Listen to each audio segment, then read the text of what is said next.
के पास 11,000 किलोमीटर की कोस्ट लाइन है, which is 18th longest in the world. 12 major ports हैं और टॉप 10 में अभी भी चाइना के 7 पोर्ट्स हैं, सिंगापुर का 1 है, भारत का 1 भी नहीं है। ग्लोबल एफिशिएंसी रैंकिंग्स में भी हम 44th पे आते हैं। तो what are the initiatives we are taking to rank top 10 in both of them, चाहे हमारा एटलीस्ट एक पोर्ट टॉप 10 में आ जाए और हमारी रैंकिंग जो 44th एफिशिएंसी में वो भी टॉप 10 में आ जाए। सर, आपने अभी बात करी पोर्ट्स बनाने की, ड्रेजिंग, ब्रेक वाटर।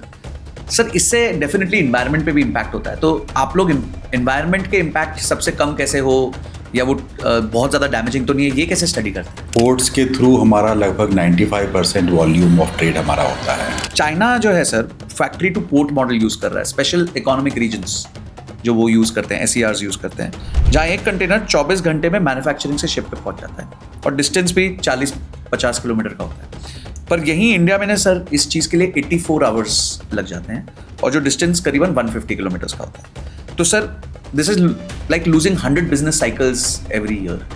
तो इसको इम्प्रूव करने के लिए, कनेक्टिविटी को इम्प्रूव करने के लिए क्या इनिशिएटिव्स ले रहे हैं? गवर्नमेंट और प्राइवेट का कितना शेयर है दोनों में? आज की तारीख में अगर अपन गवर्नमेंट के मेजर पोर्ट्स का शेयर देखेंगे तो वो लगभग 2047 में भारत के पोर्ट्स क्या कर रहे होंगे और कैसे दिखेंगे?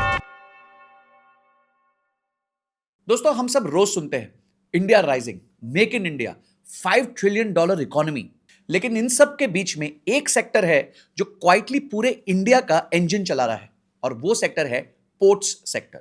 हर phone, car, oil tanker, machine एक ही जगह से भारत देश में आती जाती है और वो है पोर्ट्स। और आज मेरे साथ इस पॉडकास्ट में इन पोर्ट्स के रियल कैप्टन बैठने वाले हैं, श्री सुनील पालीवाल जी, जो एक IAS ऑफिसर है 1993 बैच के और चेयरमैन है Indian ports association, Chennai port association और कामराजर पोर्ट लिमिटेड के। मिस्टर सुनील तमिलनाडु कैडर के 1993 बैच के IAS हैं। उन्होंने तमिलनाडु गवर्नमेंट में हायर एजुकेशन, आविन और मेट्रो वाटर जैसे क्रूशियल डिपार्टमेंट्स में काम किया हुआ है और आज वो कंट्रोल कर रहे हैं इंडिया के हार्ट बीट को, जो है ग्लोबल ट्रेड। और आज दोस्तों, ये सिर्फ एक पॉडकास्ट नहीं है, ये एक मैरीटाइम मास्टर क्लास है जो डीप डाइव करेगा इंडिया के सबसे क्रूशियल सेक्टर में अगर इंडिया को 2047 तक विकसित भारत बनना है, और वो है पोर्ट्स। सोच के देखो, 95% से ज्यादा इंडिया में ट्रेड जो है वो पोर्ट्स के माध्यम से होता है और आज तक हम लोगों ने पोर्ट्स के अंदर होता क्या है उसके बारे में कभी जाना भी नहीं है। और हां, अगर आप एक इन्वेस्टर हो, एंटरप्रेन्योर हो या फिर एक बिजनेसमैन हो, स्टूडेंट हो, तो ये आपके लिए एक मास्टर क्लास होने वाली है जो बहुत सारी चीजें डिकोड करेगी। आज के एपिसोड में हम समझेंगे कि कैसे पोर्ट्स जो हैं वो हमारी इकोनॉमी को चलाते हैं, कौन से वो बिजनेस आइडियाज हैं जो 2047 तक बहुत ग्रो करेंगे जो पोर्ट्स से रिलेटेड है। हम समझेंगे कि चाइना और सिंगापुर जैसे देश क्या सही कर रहे हैं और इंडिया उनके साथ कैसे कैचअप गेम खेल रहा है। और सबसे इंपॉर्टेंट, ये अमृतकाल 2047 तक का विजन 2047 क्या है और उसमें मैरीटाइम सेक्टर और पोर्ट सेक्टर कैसे कंट्रीब्यूट करने वाला है। तो गाइस, आज के मास्टर क्लास से बहुत जबरदस्त लर्निंग्स मिलने वाली है, इसलिए पेपर पेन लेके बैठ जाओ, पूरा सेशन ध्यान से सुनना, डिस्टर्बेंसेस को खत्म कर दीजिए और लर्न करिए हमारे देश के one of the most important sectors के बारे में, जिसके बारे में ज्यादा बात नहीं होती, वो है पोर्ट्स।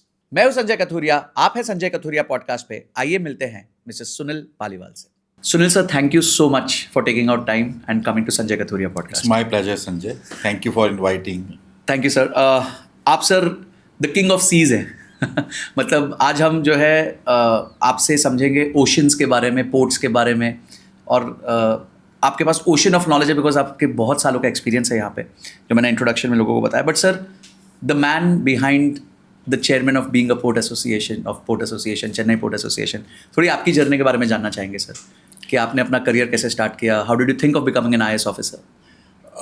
देखो संजय, सबसे पहले तो जो है पहले पॉइंट पे मेरे को आपसे डिफ़र करना पड़ेगा। हम किंग ऑफ ओशन नहीं हैं, हम लोग बेसिकली पब्लिक सर्वेंट है और हम ओशन को यूज़ करते हैं पब्लिक सर्विस के लिए। जी।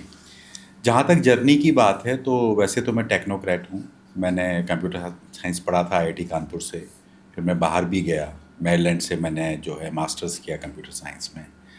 पर एक जो होता है ना कि एक व्यक्ति को लगता है कि नहीं, ये मेरी कॉलिंग नहीं है, मुझे कुछ और करना चाहिए। तो मुझे लगा कि अगर मैं पब्लिक सर्विस में रहूँगा तो मुझे ज़्यादा एक तरह से सेटिस्फेक्शन देगा। तो MS ख़त्म करते ही मैं लौट के आया और भगवान की कृपा से कहूँगा कि पहली बार में सिलेक्शन हो गया पहले अटेम्प्ट में और तमिलनाडु कार्डर मिला जी। और काम इतना अच्छा लगा कि, और स्टेट इतना अच्छा लगा कि लास्ट 30 ईयर्स से यहीं पर है। वाह वाह। तो सर अर्ली डेज में जब आपने ये स्टार्ट किया अपना करियर, तो आपकी कैसे कैसे पोस्टिंग्स हुई, कहाँ कहाँ आपने ट्रैवल किया, किस तरह के यूनिक एक्सपीरियंसेस आपको मिले? एक्चुअली जो सबसे पहली पोस्टिंग जो नॉर्मली हम लोग की होती है, जिसको हम लोग नॉर्थ में एसडीएम बोलते हैं जी। और यहाँ सब कलेक्टर बोलते हैं, तो 2 साल वैसे काम किया। तो वो ज़्यादातर रेवेन्यू और लॉ एंड ऑर्डर वगैरह पे था। उसके बाद फॉर्चुनेटली जो है एडिशनल कलेक्टर डेवलपमेंट का काम करने का 2 साल के लिए रोल मिला। तो उसमें रूरल डेवलपमेंट पे ज़्यादा फोकस था और कुछ हद तक अर्बन डेवलपमेंट में भी हमारा रोल था, वो काम मिला। फिर जो है बड़ा ही इंटरेस्टिंग असाइनमेंट मिला कि एक चाय की जो फैक्ट्रीज़ होती हैं वो कोऑपरेटिव सेक्टर में है नीलगिरीज में। जी। तो 16 चाय की फैक्ट्रीज़ थी जिनमें करीब 32,000 फार्मर्स जो है अपनी चाय दिया करते थे। तो उनके फेडरेशन का मैं एमडी बना, तो एक तरह से कॉमर्शियल और इंडस्ट्रियल एक्सपोजर मिला। फिर डिस्ट्रिक्ट कलेक्टर जो हम लोग एक तरह से कई बार जब सपना बन जो देखते हैं आईएएस बनने का, तो वो 3 जिलों में डिस्ट्रिक्ट कलेक्टर का काम करने का मौका मिला, वो बहुत सेटिस्फाइंग टेन्योर था। जी। और फिर चेन्नई में आया तो यहाँ डिफरेंट डिपार्टमेंट्स का हेड रहा और सेक्रेटरी रहा गवर्नमेंट में। 2019 में फिर मुझे लगा कि अब भारत सरकार में अपनी सेवाएं देनी चाहिए, तो मैंने कामराजर पोर्ट ज्वाइन किया। फिर वहाँ से लेटरल शिफ्ट होकर चेन्नई पोर्ट में आया और दोनों का कॉमन चेयरमैन बना। तो छोटे में ये मेरी कहानी है। Perfect sir. और आज आपसे भारत के सारे पोर्ट्स के बारे में जानने का प्रयत्न करेंगे, और हमारी ऑडियंस के लिए बहुत इंपॉर्टेंट है ये जानना, बिकॉज जब मैं रिसर्च कर रहा था ना सर, तो मुझे लगा कि ये एक सेक्टर है जो इंडिया को बहुत मैसिव ग्रोथ के प्रति अनलॉक कर सकता है। और ऐसी चीज़ें थी जो आम भारतीय को, मतलब हमारे जैसे लोगों को जो रिसर्च में रहते हैं, उनको भी नहीं पता थी। तो सर आज का पूरा अनलॉकिंग आपके साथ हम करेंगे। तो सर पहला क्वेश्चन ये होगा कि रिसर्च करते हुए पता चला कि 95% जो हमारा कार्गो मूवमेंट है वो सी से होता है, 95%। पर आज तक किसी आम भारतीय को पता ही नहीं कि पोर्ट के अंदर चल क्या रहा है। उसको पता है बस एक पोर्ट है, वहाँ पे कोई सी अपना शिप आती है और उसमें से सामान निकलता है और हमारे घर तक आ जाता है। पर पोर्ट इतना मैसिव ऑपरेशंस है। तो एक सर लेमन टर्म्स में हमारी ऑडियंस के लिए पोर्ट्स में क्या होता है, क्या रोल्स होते हैं, कितने तरह के काम होते हैं? पहली चीज़ तो मैं आपसे बिल्कुल 100% एग्री करता हूँ कि पोर्ट्स के थ्रू हमारा लगभग 95% वॉल्यूम ऑफ ट्रेड हमारा होता है। और अगर वैल्यू में भी देखें, जो कि हाई वैल्यू जो कार्गो होता है वो कई बार एयरक्राफ्ट वगैरह से निकल जाता है जी। तो करीब 70% होता है। ओह। लेकिन आम आदमी को इसकी जानकारी नहीं है और इसको बढ़ाने की ज़रूरत है। जी। तो उसके बारे में हम लोग क्या प्रयास कर रहे हैं वो भी मैं आपको बताऊंगा। लेकिन एक अगर सिंपल लैंग्वेज में हम कहें कि पोर्ट में क्या होता है, तो बेसिकली जहाज़ जो है वो हमारी एंकरेज होती है उसमें आता है। तो जो ओशन में जो एरिया है वो डिमार्केटेड है, तो उसमें आके वो रिपोर्ट करता है कि हम तैयार हैं, जब उसके पेपर्स थोड़ा तैयार हो जाते हैं। और उसके हिसाब से उसका किस तरह का कार्गो है और कौन सी बर्थ अवेलेबल है, उसके हिसाब से उनको बर्थ अवेलेबल कराई जाती है। नॉर्मली हम लोग जो अपने पोर्ट्स में हम फॉलो करते हैं, first come first serve follow करते हैं। ओके। तो अगर आप एंकरेज में पहले आए, पहले अगर आपने रेडीनेस की रिपोर्ट दी है, तो आप एक तरह से उसमें आप ऑर्डरिंग में आ गए हैं। फिर उसको हमारा पायलट जाता है, भले ही वो जहाज़ कितनी भी बार हमारे यहाँ आया हुआ होगा, लेकिन हमेशा हमारा पायलट जाएगा और उसके मास्टर जो कि कैप्टन है उस शिप का, वो दोनों मिल कर के जहाज़ को बर्थ पे लाएंगे। Okay. और उसके साथ में टग्स चलेंगी। Okay. क्योंकि बहुत छोटे एरिया में मैन्यूवर करना है और पानी रोड की तरह नहीं है, वो तो जहाज़ एक बार मूव हुआ अनलेस आपने कंट्रोल नहीं किया तो वो तो जाके टकरा जाएगा। जी। तो टग्स हमेशा उसके साथ चलती हैं, उसको बर्थ करेंगे। उसमें फिर कुछ जैसे पोर्ट हेल्थ ऑफिसर हैं और इमिग्रेशन वाले हैं, कस्टम्स वाले हैं, वो अपने प्रोसीजर्स कंप्लीट करते हैं और कार्गो ऑपरेशन शुरू हो जाते हैं। अगर मान लो कंटेनर्स हैं तो उनके लिए की क्रेन्स वगैरह होती हैं। अगर बल्क कार्गो वगैरह है तो उसके लिए अलग से जो है वो मोबाइल हार्बर क्रेन्स होती हैं। अगर वो लिक्विड कार्गो है जैसे क्रूड वगैरह है तो उनको पंप किया जाता है। जी। फिर जब ये ऑपरेशंस ख़त्म हो जाते हैं तो फिर से हमारा पायलट उस पर जाता है और टग्स लगती हैं और इसको लेकर के एंकरेज तक छोड़ के आता है और आगे वो अपनी जर्नी कंटिन्यू करता है। और आपने बिल्कुल सही बताया कि लोगों को इसके बारे में जानकारी नहीं है, काफ़ी हद तक ये उनके लिए एक ब्लैक बॉक्स टाइप बना हुआ है। जी। तो उसके लिए हम लोग क्या हमने प्रयास किए हैं कि हम लोग कॉलेज स्टूडेंट्स हैं, स्कूल स्टूडेंट्स हैं, हम उन लोग को एनकरेज करते हैं कि आप आइए और देखिए। तो वो जब भी आते हैं, हमें कोई भी रिक्वेस्ट आता है तो हम उसको बहुत पॉजिटिवली लेकर के उनसे कोऑर्डिनेट करते हैं और अपने पोर्ट ऑपरेशंस का उनको फिल्म दिखाते हैं। फिर हमारा एक सिग्नल स्टेशन है। जैसे कि एयरपोर्ट के अंदर जो है वो एयर ट्रैफिक कंट्रोल होता है, जी। वैसे यहाँ सिग्नल स्टेशन होता है जहाँ से शिप्स का पूरा मूवमेंट कंट्रोल होता है, और वहाँ से आपको एक बर्ड्स आई व्यू भी मिलता है। तो वहाँ भी हम इन लोगों को लेके जाते हैं, और अभी हम लोग एक म्यूज़ियम भी डेवलप कर रहे हैं जो हमारे क्रूज टर्मिनल के नेक्स्ट डेवलप हो रहा है। Got it. तो सर अगर मैं पोर्ट के अंदर बाउंड्रीज में देखूं तो कितने तरह के डिपार्टमेंट से कितने तरह बिजनेस काम कर रहे होते हैं वहाँ पे? देखिए, इसमें कम से कम 12-15 ऑर्गेनाइजेशंस इसमें हैं, अगर अपन पब्लिक और प्राइवेट मिला लें। ओके। तो जैसे पहले अगर मैं आपको गवर्नमेंट का बताऊं, तो गवर्नमेंट में है, हम हैं, पोर्ट हैं जो उनसे डील कर रहे हैं जी। कस्टम्स मैंने बताया, फिर इमिग्रेशन बताया, फिर पोर्ट हेल्थ ऑफिसर बताया, फिर फूड सेफ्टी वाले रहते हैं, कई बार फूड आइटम्स का एक्सपोर्ट इंपोर्ट होता है जी। और फिर कई बार क्वारंटाइन करना होता है तो प्लांट क्वारंटाइन वाले रहते हैं, ओके। एनिमल क्वारंटाइन वाले रहते हैं, फिर पूरी सिक्योरिटी जो है वो CISF के पास है। गॉट, क्योंकि वो देश की एंट्री हाँ, देश की एंट्री एक तरह से, तो वो लोग रहते हैं। उसके अलावा स्टीव डोर्स रहते हैं, जो कि ये पूरे ऑपरेशंस करना है, जैसे इक्विपमेंट लगा के जो कार्गो ऑपरेशंस करना होता है, तो वो लोग रहते हैं। तो इस तरह से फिर कस्टम्स एजेंट्स होते हैं, फिर वेसल एजेंट्स होते हैं। तो इस तरह से ये सभी लोग आपस में जब तालमेल करते हैं तब जाके वो काम होता है। तो करीबन 12 से 15 बिजनेसेस और गवर्नमेंट का जब सपोर्ट होता है तो एक पूरा कार्गो मूव आउट होके करेक्ट क्लोज होता है। करेक्ट। तो सर ये तो हो गया कि पोर्ट्स ऑपरेट कैसे करते हैं। सर आज जो मेजर पोर्ट्स हैं इंडिया में वो 855 मिलियन टन्स पर ईयर जो है वॉल्यूम को वो ऑपरेट करते हैं, और बुर्ज खलीफा का जो वॉल्यूम है वो इससे आधा है। तो मतलब देखा जाए तो 1700 बुर्ज खलीफा मूव करने वाला हिसाब है ये, कि आप लोग 1700 बुर्ज खलीफा जो है वो मूव करते हैं। तो सर ये पोर्ट का जो स्ट्रक्चर है वो कैसा है? कितने गवर्नमेंट के पोर्ट्स हैं, कितने major ports, minor ports, private ports? तो ये जो पूरा इकोसिस्टम है पोर्ट्स का इंडिया में, उसका अगर हम डिकोड कर सके, नंबर ऑफ पोर्ट्स कितने हैं और आगे स्प्रेड कैसे है? तो सबसे पहले तो मैं आपको ये बताना चाहूँगा कि जैसे आपने कहा कि भी 1700 बुर्ज खलीफा जो है वो मेजर पोर्ट्स मूव कर रहे हैं। जी। ठीक है। और अगर हम इसमें नॉन मेजर पोर्ट्स को भी मिला दें तो लगभग 3200-3400 बुर्ज खलीफा हम लोग मूव कर रहे हैं। ओके। पर माननीय प्रधानमंत्री जी का तो ये कहना है कि 2047 तक जी। जब हमको एक डेवलप्ड कंट्री बनना है, विकसित भारत हमें लाना है, तब हम लोग 20,000 बुर्ज खलीफा मूव करना शुरू करेंगे। वाह वाह। तो वो हमारा गोल तो वही है, और जिस रफ्तार से हम आगे बढ़ रहे हैं, हमारी इकोनॉमी बढ़ रही है, हम निश्चय इस गोल को प्राप्त करेंगे। अब आपने एक बड़ा इंटरेस्टिंग सवाल पूछा कि ये जो पोर्ट्स हैं ये किस तरह से प्राइवेट ओन्ड है, गवर्नमेंट ओन्ड है, क्या मेजर पोर्ट है, क्या नॉन मेजर पोर्ट है। तो बेसिकली पोर्ट जो है वो कॉन्करेंट लिस्ट में आता है, और मेजर पोर्ट जो है वो यूनियन लिस्ट में आता है। ओके। तो गवर्नमेंट ऑफ इंडिया किसी भी पोर्ट को मेजर पोर्ट डिक्लेयर कर सकती है। अगर वो उसको मेजर पोर्ट डिक्लेयर करती है तो उसका सारा जो कंट्रोल है वो गवर्नमेंट ऑफ इंडिया के पास रहता है। तो आज की तारीख में हमारे पास 12 ऑपरेशनल मेजर पोर्ट्स हैं। 6 ईस्ट कोस्ट पे हैं, 6 वेस्ट कोस्ट पे हैं। ओके। और तमिलनाडु एक ऐसा स्टेट है, यहाँ 3 मेजर पोर्ट्स हैं इनमें से। इसके बाद महाराष्ट्र में 2 हैं और बाकी स्टेट्स में एक है। और ये डायरेक्ट गवर्नमेंट ऑफ इंडिया के कंट्रोल में आते हैं। नॉन मेजर पोर्ट्स जो होते हैं वो कॉन्करेंट लिस्ट में है, तो उसका जो कंट्रोल है उसके लिए दोनों लोग अपने कानून बना सकते हैं। अच्छा। गवर्नमेंट ऑफ इंडिया भी बना सकती है और स्टेट गवर्नमेंट भी बना सकती है, लेकिन उसका जो लाइसेंसिंग होता है, उसको जो लाइसेंस देते हैं और रेगुलर मॉनिटरिंग जो करते हैं वो नॉर्मली उसकी स्टेट गवर्नमेंट करती है। ओके। तो इंडिया में इस तरह से नॉन मेजर पोर्ट्स जो हैं वो 200 से ज़्यादा हैं। अच्छा। और उनमें से 65 जो हैं लगभग वो एक्चुअल कार्गो ऑपरेशंस कर रहे हैं। ओके। जैसे अपन मुंद्रा पोर्ट को देखें, यहाँ कृष्णापट्टनम देखें, कारेकाल देखें, ये सारे जो हैं वो non major port cargo operation कर रहे हैं।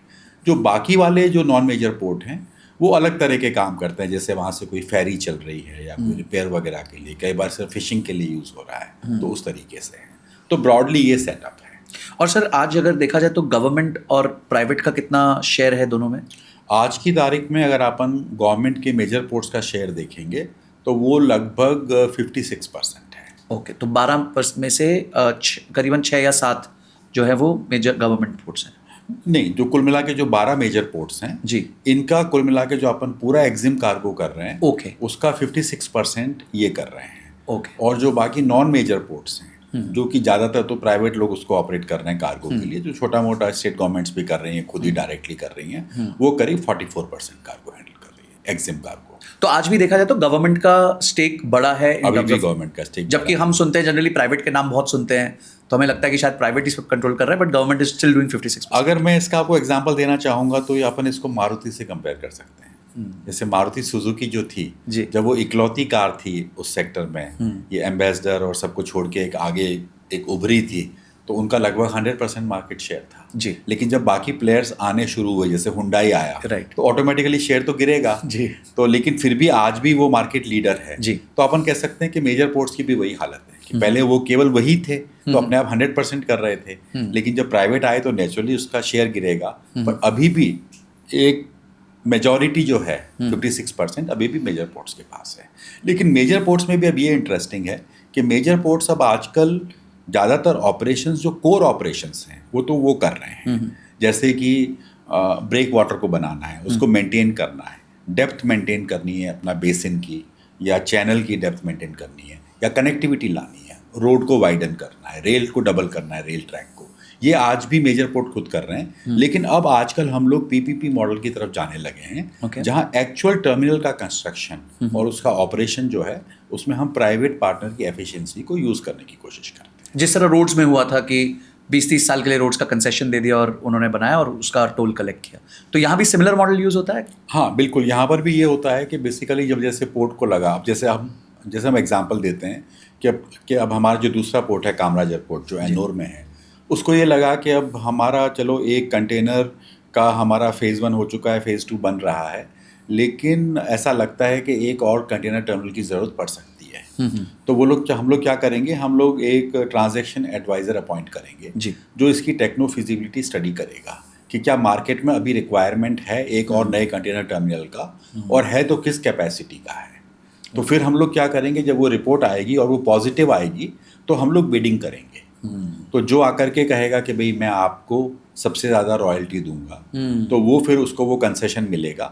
ये कंसेशन उसको 30 साल के लिए होगा। और जो लेटेस्ट फॉर्मेट में है, अगर वो इंटरेस्ट रखता है तो वो उसको 15 साल से एक्सटेंड कर सकता है, तो 45 साल तक का मिल जाता है। और फिर वो आके इस टर्मिनल को डेवलप करेगा और फिर उसको ऑपरेट करके उसको ऑपरेट करेगा, वो हमको उसमें रॉयल्टी पर टन पे करेगा। तो जैसे जब जहाज आएगा तो जहाज को अंदर लाने का काम है वो हमारा आदमी करेगा। अभी भी हम ही लोग करेंगे, जिसके लिए हम लोग, जिसको हम बोलते हैं वेसल रिलेटेड चार्जेस। तो वो अंदर आने का काम करेगा, इसको जो डेप्थ चाहिए उसको मेंटेन करने का हम करेंगे, क्योंकि धीरे धीरे सिल्टेशन होता है। कल को ये बोलता है कि भाई अभी जो है वो मैं इस साइज का वेसल लाता हूँ, पर अब मुझे आगे बड़ा वेसल लाने का भी स्कोप है, तो उसको वो डेप्थ बना के हम देंगे, तो वो सब काम करेंगे। फिर ये बोलता है कि भाई मुझे अब रेल जो कोफिशिएंट मेरा काफ़ी बढ़ गया है, आप रेल को डबल करिए, तो वो भी हम करेंगे। लेकिन टर्मिनल पे जो एक्चुअल कार्गो ऑपरेशन होगा, जो क्रेन ऑपरेट करेगी, यार्ड में रखेगा, ट्रक पे रखेगा, वो हमारा प्राइवेट पार्टनर करेगा। और उसके लिए जो बाकी से क्योंकि हमने उसको एक कंसेशन दिया है, तो वो हमें पर टन एक रॉयल्टी देगा। तो बेसिकली बाउंड्री कंट्रोल आप लोग के पास हो गया, सो दैट जो भी नेशन में एंट्री हो रही है वो कंट्रोल हो जाए। बाकी जो normal day to day ops हैं वो वहाँ पे वो प्राइवेट कर रहे हैं। सर अगला क्वेश्चन ये है कि भारत के पास 11,000 किलोमीटर की कोस्ट लाइन है, which is 18th longest in the world. 12 major ports हैं और टॉप 10 में अभी भी चाइना के 7 पोर्ट्स हैं, सिंगापुर का 1 है, भारत का 1 भी नहीं है। ग्लोबल एफिशिएंसी रैंकिंग्स में भी हम 44th पे आते हैं। तो what are the initiatives we are taking to rank top 10 in both of them, चाहे हमारा एटलीस्ट एक पोर्ट टॉप 10 में आ जाए और हमारी रैंकिंग जो 44th एफिशिएंसी में वो भी टॉप 10 में आ जाए? डेफिनेटली ये हमारा एस्पिरेशन है कि हमारी पोर्ट्स जो हैं वो टॉप 10 में आएँ, और उस दिशा में काम भी हो रहा है जो मैं आपको बताऊंगा। लेकिन पहले हमें ये भी देखना होगा कि हमारी इकोनॉमी में और चाइना की इकोनॉमी में क्या फ़र्क है। तो जैसे चाइना की जो इकोनॉमी है वो एक्सपोर्ट ओरिएंटेड इकोनॉमी है, हमारी जो इकोनॉमी है वो डोमेस्टिक कंजम्पशन ओरिएंटेड इकोनॉमी है जी।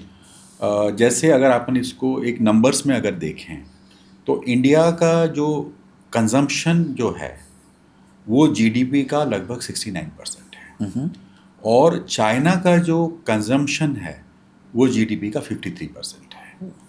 तो नेचुरली चाइना को बड़े पोर्ट्स की ज़्यादा ज़रूरत है जी, है ना। तो एक चीज़ तो वो हो गई। दूसरा ये हुआ है कि अब हम लोग भी, आपकी बात बिल्कुल सही है, हम लोग भी एक मैन्युफैक्चरिंग हब बनना चाहते हैं जी। हम चाइना +1 पॉलिसी को यूज़ करना चाहते हैं। हम चाहते हैं कि हम अपने यंगस्टर्स को एम्प्लॉयमेंट दे सकें मैन्युफैक्चरिंग इंडस्ट्री में। तो उसके लिए हमारा भी एस्पिरेशन है कि हम अपने पोर्ट्स की कैपेसिटी बढ़ाएं और अपने इंडिविजुअल पोर्ट्स को भी हम टॉप 10 पोर्ट्स में, टॉप 20 पोर्ट्स में हम लाएं। जी। तो जहाँ तक कैपेसिटी बढ़ाने की बात है, ये मुझे कहना होगा कि हमारे पोर्ट्स पहले जो है वो कैपेसिटी कंस्ट्रेंड हुआ करते थे। आज वो कैपेसिटी रेडी है। तो कैपेसिटी कंस्ट्रेंट कैसे होते थे कि हमेशा इंडिया में पहले ही प्रॉब्लम रही है कि रिक्वायरमेंट बढ़ता जाता है और इंफ्रास्ट्रक्चर का ग्रोथ उसको ट्रेल करता है। यहाँ पे गवर्नमेंट का शुरू से पुश रहा है, खासकर पिछले 10 साल में गवर्नमेंट ने मैरीटाइम सेक्टर को बहुत पुश दिया है। तो जैसे आज से 10 साल पहले हमारे पोर्ट्स की कैपेसिटी जो है वो लगभग 1,700 मिलियन टन्स पर एनम थी। अभी वो 2,700 मिलियन टन पर एनम है। डबल हो गई। डबल हो गई है, लगभग डबल हो गई है। और हमारा गोल ये है, जो हमारा मैरीटाइम इंडिया विजन 2030 है, उसमें हमारा विजन है कि 2030 तक हम इसको बढ़ा करके 3,500 मिलियन टन करेंगे। और जो हमारा मैरीटाइम अमृत काल विजन है 2047 जी। उसमें हमको बढ़ा के 10,000 मिलियन टन करेंगे। क्योंकि पोर्ट्स न तो साल के होते हैं न डिकेड्स के होते हैं, पोर्ट्स तो सेंचुरीज के होते हैं। तो विजन बहुत दूर का बनाना पड़ता है। तो ये तो हुआ कि हम अपनी कैपेसिटी इंक्रीज कर रहे हैं और हम कैपेसिटी रेडी हैं। आज की तारीख में अगर आप यूटिलाइजेशन देखेंगे तो हम जब 2700 की हमारी कैपेसिटी है, यूटिलाइजेशन हमारा 1600 के आसपास है। तो मतलब हम एडिक्वेट कैपेसिटी रखे हुए हैं। दूसरे आ जाते हैं कि इंडिविजुअल पोर्ट्स को। तो इंडिविजुअल पोर्ट्स में भी आप देखिए कि अब हम लोग वधावन पोर्ट डेवलप कर रहे हैं वेस्ट कोस्ट पे। जी। वहाँ पे हमारा जो पालघर के पास। हाँ, पालघर के पास जो महाराष्ट्र में डेवलप हो रहा है और वहाँ नेचुरल अच्छा डीप ड्राफ्ट है। ओके। तो उसमें हम जो बना रहे हैं, तो जब वो ऑपरेशन शुरू करेगा फुल फ्लेज्ड तो वो नेचुरली टॉप 10 के अंदर होगा। ओह। इसी तरीके से हमारे कुछ और गोल्स हैं। तो जैसे हमारा गोल ये है कि भाई मैन्युफैक्चरिंग जो हो रही है उनको भी इन पोर्ट्स के पास रखा जाए। तो वो भी अगर आप देखेंगे तो कई बार क्या होता है कि स्पेसिफिकली उस पर्पस से भी पोर्ट बनता है। जैसे कि अगर आप इस साइड देखें तो रिलायंस का है, उनकी रिफाइनरीज है, क्रूड इंपोर्ट करते हैं, एक्सपोर्ट करते हैं। जी। तो वहाँ भी फैसिलिटी है ना। तो ये कहना कि हम एक पर्टिकुलर पोर्ट को देख के करें। और एक चीज़ मुझे आपको और कहनी होगी कि जो वर्ल्ड बैंक कई बार रैंकिंग बनाता है कि पोर्ट एफिशिएंसी पैरामीटर्स पे कैसे हैं वगैरह, तो जो हमारे 12 मेजर पोर्ट्स हैं, अगर मुझे नंबर सही याद है, तो इसमें से 7 मेजर पोर्ट जो हैं वो सबसे रीसेंट रैंकिंग में टॉप 100 में आए थे। तो वो भी एक इम्पॉर्टेंट क्राइटेरिया है। जी। तो मुझे लगता है कि इस दिशा में अच्छा काम हो रहा है। हम इंडिविजुअल पोर्ट्स पे भी ध्यान दे रहे हैं और ओवरऑल पोर्ट कैपेसिटी पे भी हम ध्यान दे रहे हैं। सर, पोर्ट कैपेसिटी की आपने बात करी, तो आपने जो डेटा बताया उसके हिसाब से अभी भी करीबन हम 55-60% ही कैपेसिटी यूटिलाइजेशन पे है। तो क्या पहले गवर्नमेंट को इनको कंज्यूम नहीं करना चाहिए और बाद में कैपेसिटी फर्दर डेवलप करे? तो ये आप लोग कैसे डिसाइड करते हैं कि कौन सा वो परसेंटेज या पॉइंट है जहाँ पे केपेक्स बढ़ाने लग जाएंगे और नए नए प्रोजेक्ट्स लाएंगे? हाँ, नहीं, ये सवाल आपका बहुत अच्छा सवाल है, क्योंकि ये इसका एक थंब रूल होता है। जी। जो कंटेनर टर्मिनल होते हैं उसमें हम लोग ये मानते हैं कि अगर 85% से ज़्यादा यूटिलाइजेशन हो रहा है तो इसका मतलब है कहीं ना कहीं डिलेज शुरू हो जाएंगे। और बाकी नॉन कंटेनर टर्मिनल्स जो होते हैं उसमें हम मानते हैं कि अगर 70% यूटिलाइजेशन हो रहा है तो कहीं ना कहीं उसके बियॉन्ड फिर डिलेज शुरू हो जाएंगे। मतलब शिप्स को वेट करना शुरू करना पड़ेगा या उनको वेटिंग पीरियड बढ़ जाएगा, इस तरह की चीज़ें। तो आइडियली आपको क्या करना चाहिए कि जब आप नॉन कंटेनर वाले में जब आप हैं तो आप जब 55-60 पे पहुंच गए हैं तब आपको शुरू कर एक्सपेंशन करना पड़ता है, क्योंकि जैसा आप भी मानेंगे कि ये बहुत बड़े एसेट्स हैं। तो इनको क्रिएट करने में, आपके प्रोसेस में, फिर इनको क्रिएशन में आपको 3 से 4 साल लग सकते हैं। तो आपको एडवांस में काम करना होता है। जी।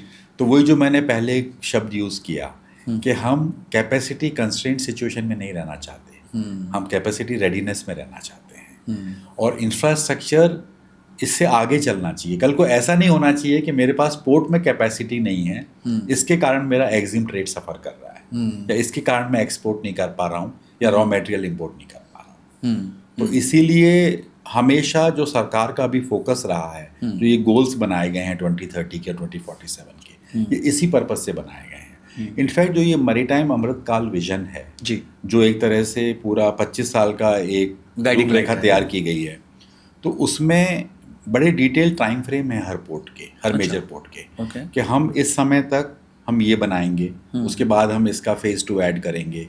तो एक पूरी टाइमलाइंस बनाई गई हैं। ऑफ कोर्स उनको जो है टाइम टू टाइम अपन एडजस्टमेंट करेंगे कि भाई किस तरह से डेवलपमेंट हो रहा है, जो कि जीडीपी ग्रोथ में और कंटेनराइजेशन में और कार्गो ग्रोथ में बिल्कुल लिंक है।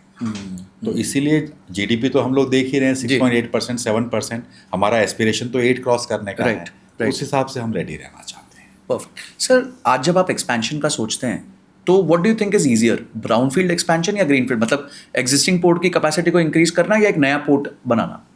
अगर आपके पास वाटर फ्रंट है तो एग्जिस्टिंग पोर्ट में ही बनाना बेटर है टर्मिनल को। क्योंकि जब आप नया पोर्ट बनाते हैं तो आपको कई इन्वेस्टमेंट करने होते हैं। 3 इन्वेस्टमेंट्स आपके बहुत बड़े हैं।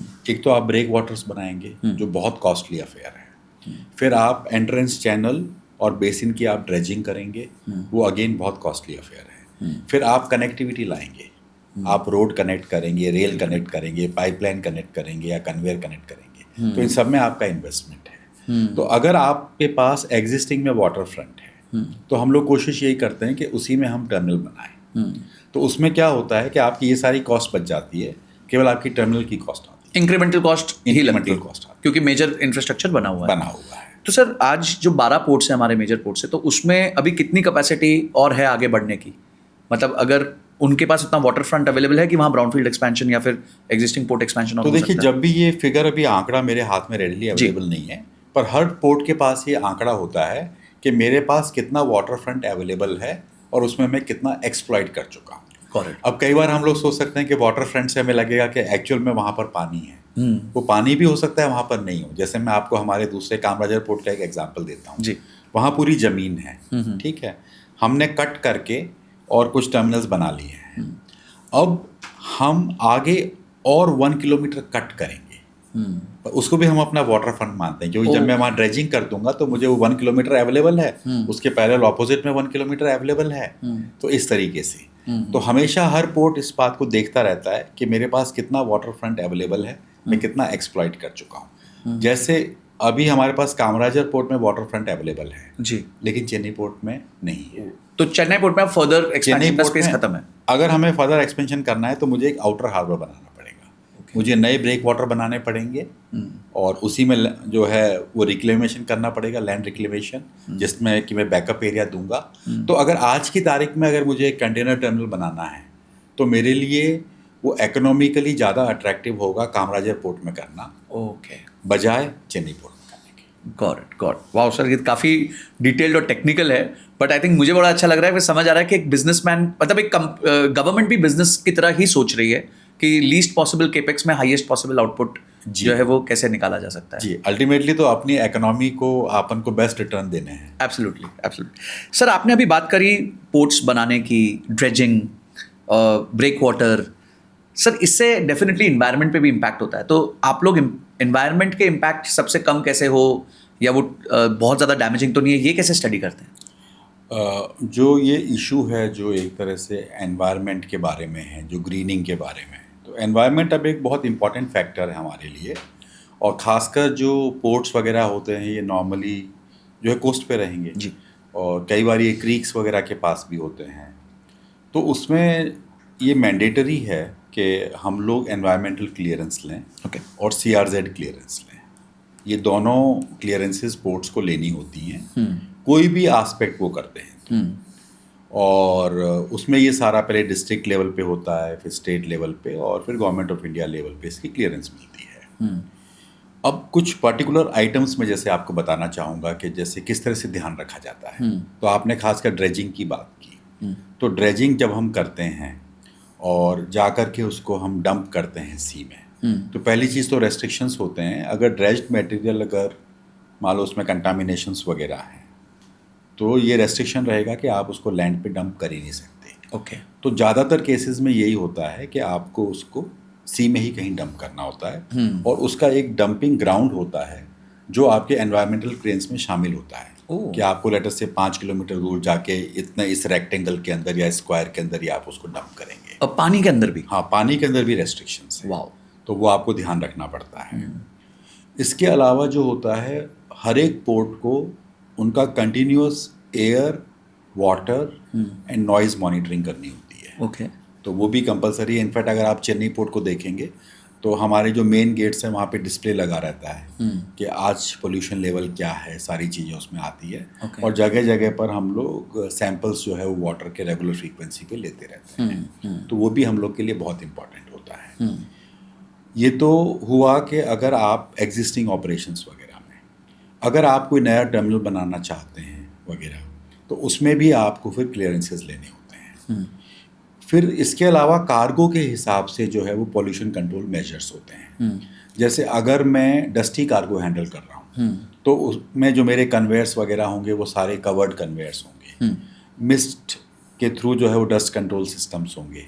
तो जैसे आप कामराजर पोर्ट में जाएंगे तो आज कामराजर पोर्ट में हम लोग कोल हैंडल कर रहे हैं, लेकिन टू बी ऑनेस्ट आपको वहाँ अंदर मालूम नहीं चलेगा कि हम कोल हैंडल कर रहे हैं। Okay. क्योंकि ये सब जो है वो डस्ट कंट्रोल सिस्टम्स हैं, पूरे कवर्ड कन्वेयर्स हैं, उससे वो यार्ड में चला जाता है वगैरह जी। तो इस तरह के एस्पेक्ट्स का भी जो है वो ध्यान रखा जाता है। तो एनवायरनमेंट हमारे लिए बहुत इम्पॉर्टेंट है और उसके लिए न केवल हम खुद उसके लिए कॉन्शियस हैं बल्कि स्टेट गवर्नमेंट की एजेंसीज और सेंट्रल गवर्नमेंट की एजेंसीज भी कंटिन्यूसली मॉनिटर करती हैं। Got it, got it. Sir, अभी इंडिया मैरीटाइम वीक आ रहा है 27 अक्टूबर से, और मैं आप लोग की प्री स्पीचेस सुन रहा था तो पता चला कि 100 नेशन से ज़्यादा का पार्टिसिपेशन होने वाला है और 10 लाख करोड़ से ज़्यादा के MOUs होने वाले हैं। तो सर, ये इंडिया मैरीटाइम वीक से हम क्या एक्सपेक्ट कर सकते हैं? कौन से सेक्टर्स में ये सारे इन्वेस्टमेंट्स हो रहे हैं? देखिए, अगर हमको कोई भी चीज़ अचीव करनी है जी। तो पहले तो हमें गोल सेट करना होगा, फिर उस गोल की तरफ हम कैसे मूव करेंगे। जी। तो अब हम लोगों ने पहले गोल बनाया था 2030 में कि हमारा मैरीटाइम इंडिया विजन क्या है। फिर एक गोल बनाया कि 2047 में हम लोग अमृतकाल विजन हम क्या करेंगे। तो ये गोल्स को अचीव करने के लिए हमें कई चीज़ें करने की ज़रूरत है। हमें पोर्ट का इंफ्रास्ट्रक्चर इम्प्रूव करना है, हमें कनेक्टिविटीज़ इम्प्रूव करनी है, हमें उस डायरेक्शन में रिसर्च करना है, हमें अपने लोगों की स्किलिंग करनी है। और इन सब में हमें ये बहुत ज़रूरी है कि एक तो हम दुनिया को बताएं कि हम क्या कर रहे हैं और कैसे वो हमारे साथ उसमें इस जर्नी में आगे बढ़ सकते हैं। जी। दूसरा, हम उनसे ये भी सीखें कि वो लोग क्या अलग कर रहे हैं, बेस्ट प्रैक्टिसेस। जी, बेस्ट प्रैक्टिसेस वगैरह हैं, और पार्टनरशिप्स फॉर्म करें। जी। तो जो भी बड़े मैरीटाइम नेशंस हैं जैसे जापान है, ये सब जो बड़े मैरीटाइम नेशंस हैं, ये इस तरह की इवेंट्स ऑर्गेनाइज करते हैं जी। जहाँ की इंटरनेशनल कम्युनिटी आती है और एक दूसरे से इंटरेक्ट करती है। तो हम लोग ने पहले 2016 में किया, वो मैरीटाइम इंडिया समिट था, वो पहला एडिशन था। उसके बाद सेकंड वर्चुअल हुआ 21 में और 23 में उसको ग्लोबल मैरीटाइम इंडिया समिट 3 दिन का बनाया गया। ओके। अब ये लगा कि और भी ऐसे कई चीज़ें हैं जो कि हम इसमें इंटीग्रेट कर सकते हैं। मैं आपको एग्जांपल्स दूंगा कैसे। जी। तो वो अब करके इसको पूरा एक वीक लॉन्ग इवेंट बनाया गया है 27 अक्टूबर से और 31 अक्टूबर तक। और इसमें न केवल ग्लोबल मैरीटाइम इंडिया समिट के 8 सेशंस हो रहे हैं, उसके अलावा और इम्पॉर्टेंट एस्पेक्ट्स जो हैं, जैसे इसमें एक बड़ा इंटरेस्टिंग इवेंट डाला गया है जो है शियो कॉन्फ्रेंस, मतलब women in maritime sector. Oh, okay. Again ये ऐसा है जब हम लोग इक्वलिटी की बात करते हैं, इक्वल अपॉर्चुनिटी की बात करते हैं, तो वो चीज़ इसमें लाई गई है। फिर जैसा अभी आपने मेरे से पूछा था एनवायरनमेंट के बारे में, तो जो ग्रीन टेक्नोलॉजीज़ हैं उनके ऊपर एक अलग से सेशन है। जी।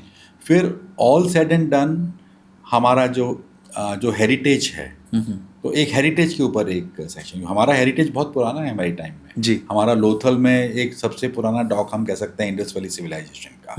उसके अलावा अगर आप यहाँ देखें चोलास और पल्लवास, उस साइड देखें तो मराठास, तो ये उस हेरिटेज के बारे में भी एक सेशन है।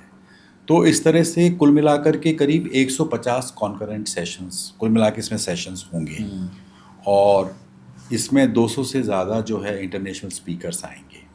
और इसमें एक और अपॉर्चुनिटी क्रिएट की गई है, इसमें जो है वो मीटिंग वेन्यूज़ रखे गए हैं। Okay. तो आप मीटिंग वेन्यू बुक करके आप किसी से डिस्कशन करना चाहते हैं डिटेल में, तो वो अपॉर्चुनिटी भी आपको मिलेगी। उसके अलावा एग्जीबिशन है, तो जो प्राइवेट प्लेयर्स हैं, जो टेक्नोलॉजी के प्लेयर्स हैं, जो पोर्ट्स हैं या शिपयार्ड्स हैं, तो वो सब भी उसमें अपना एग्जीबिशन वहाँ पर लगा रहे हैं। तो उसमें भी अगर आप किसी को सेलेक्ट करके अच्छा ठीक है ये मुझे इंटरेस्टिंग लगा, यहाँ हम पार्टनरशिप फॉर्म कर सकते हैं, तो वो सब अपॉर्चुनिटीज़ भी हैं। वाह।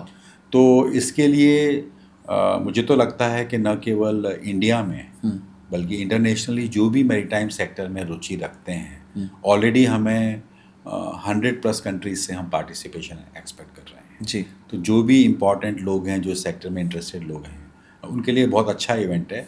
और इस इवेंट्स के थ्रू जो पार्टनरशिप्स बनेंगी, जो MOUs बनेंगे, वो भी एक तरह से हमें अपना 2047 के गोल की तरफ ले जाएंगे। Perfect, perfect. तो सर अगर आज किसी को ये अटेंड करना चाहे, वो छोटा व्यापारी हो, बिजनेसमैन हो, या किसी को इंक्विजिटिवनेस है इस सेक्टर के बारे में और जानने की, वो करियर बनाना चाहता है, तो how can he do that? वो अटेंड कैसे कर सकता है इसको? इसका मैरीटाइम अपना IMW 2025 इंडिया मैरीटाइम वीक 2025 का पोर्टल है जी। तो जैसे ही वो गूगल करेंगे तो वहाँ उनको मिल जाएगा, Got उस लिंक पे वो जाएं और जिस कैपेसिटी में वो ज्वाइन करना चाहते हैं, जैसे कई कैटेगरीज हैं। एक है कि आप केवल एग्जीबिशन में जाना चाहते हैं और लोगों से आप इंटरेक्ट करना चाहते हैं, तो आप विजिटर की कैटेगरी ले लीजिए। जी। अगर आपको लगता है कि आप सेशंस भी सुनना चाहेंगे तो आप डेलीगेट बन जाइए। आपको लगता है कि आप इसमें एक्सपर्ट है, आप कुछ एक्सचेंज करना चाहेंगे, इन्फॉर्मेशन लोगों को बताना चाहेंगे, तो आप स्पीकर भी बन सकते हैं। तो कई कैटेगरीज हैं, आप जाके उसमें रजिस्टर कर सकते हैं। परफेक्ट। तो हम क्या करते हैं सर, लिंक डिस्क्रिप्शन में दे देंगे, हाँ। So that in case anyone is interested, वो डेफिनेटली वहाँ से एक्सप्लोर कर सकते हैं। हाँ बिल्कुल, मतलब मेरा तो ये कहना है कि nobody should miss this opportunity. नहीं sir, sounds very very encouraging, क्योंकि 100 कंट्रीज के लोग और इतने सारे स्टेक होल्डर्स एक ही साथ एक ही जगह होना, और ऐसे ही एग्जीबिशंस में सर बिजनेसेस फॉस्टर होते हैं, बिजनेसेस बनते हैं। तो एक छोटे व्यापारी को मुझे लगता है ज़रूर आना चाहिए ऐसे एग्जीबिशंस में। करेक्ट। अब सर आगे चलते हैं कि चाइना जो है sir factory two port model use कर रहा है, स्पेशल इकोनॉमिक रीजन्स जो वो यूज़ करते हैं, SERs यूज़ करते हैं, जहाँ एक कंटेनर 24 घंटे में मैन्युफैक्चरिंग से शिप पे पहुँच जाता है और डिस्टेंस भी 40-50 किलोमीटर का होता है। पर यहीं इंडिया में ना सर इस चीज़ के लिए 84 आवर्स लग जाते हैं और जो डिस्टेंस करीबन 150 किलोमीटर्स का होता है। तो sir this is like losing 100 business cycles every year. तो इसको इम्प्रूव करने के लिए, कनेक्टिविटी को इम्प्रूव करने के लिए क्या इनिशिएटिव्स ले रहे हैं? अगेन जो मैं थोड़ा सा एक स्टेप पीछे जाना चाहूँगा कि इंडिया के जो इंडस्ट्रियल सेटअप जो हुआ इंडिया का, उसमें एक लेगेसी का भी इशू है। और लेगेसी कैसे आती है कि आपको रॉ मटेरियल कहाँ मिल रहा है या आपका कंजम्पशन मार्केट कहाँ पर है, तो उसके हिसाब से डेवलप हुए हैं। और अभी तक हम जो है, जैसा मैंने पहले भी आपको फिगर बताया कि हम लोग डोमेस्टिक कंजम्पशन पे ज़्यादा थे जी।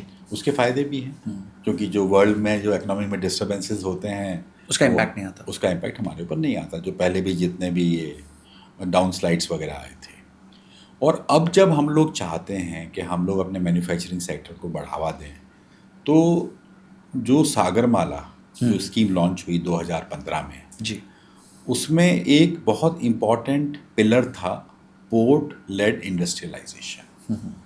तो पोर्ट्स जो हैं उनके पास में इंडस्ट्री सेटअप हो, तो उससे क्या होगा कि अगर उसको रॉ मटेरियल चाहिए तो वो आराम से उसके पास पहुंच जाएगा, और अगर उसको अपना प्रोडक्ट एक्सपोर्ट करना है तो वो आराम से एक्सपोर्ट कर पाएंगे। तो ये पोर्ट लेड इंडस्ट्रियलाइजेशन में कई पोर्ट्स ने अपनी ज़मीनें जो हैं वो इंडस्ट्री को दी हैं, और यहाँ तक कि स्पेशल इकोनॉमिक जोन्स भी डेवलप हुए हैं। ओके। दूसरा, जैसा आपने बताया कि 50 किलोमीटर 150 किलोमीटर, अल्टीमेटली हम ये चाहते हैं कि वहाँ से कंटेनर स्मूथली हमारे पास पहुँच जाए, या कोई और भी कार्गो है तो स्मूथली हमारे पास चला जाए या वहाँ पहुँच जाए। तो उसके लिए जो है पोर्ट कनेक्टिविटी पे बहुत ध्यान दिया गया है, और ये पोर्ट कनेक्टिविटी जो है रोड सेक्टर में भी और रेल सेक्टर में भी। तो NHAI तो उसके लिए एक अलग से स्कीम लेके आई कि भाई हम जो है वो पोर्ट कनेक्टिविटीज़ को इम्प्रूव करेंगे, तो कहाँ कहाँ ज़रूरत है। इसी तरह से रेल का भी हुआ। इनफैक्ट हमारा एक सागरमाला डेवलपमेंट कॉरपोरेशन लिमिटेड है, तो वो इसमें इक्विटी होल्डिंग, क्योंकि रेल अगेन बहुत कॉस्टली अफेयर है रेल ट्रैक डेवलप करना, तो उन्होंने भी इसमें जो है इक्विटी पार्टनरशिप्स वाला लेकर के डेवलपमेंट्स किए। तो ये वाला आस्पेक्ट भी उसमें हुआ। तो इस पे अब ध्यान दिया गया है, और कई थाउजेंड्स ऑफ एकर्स जो है वो इस तरह से इंडस्ट्री को पास लाने की कोशिश की गई है। करेक्ट। तो सर इसका इम्पैक्ट आप क्या देखते हैं, कितने टाइम में ये जो नंबर है इम्प्रूव हो जाएगा?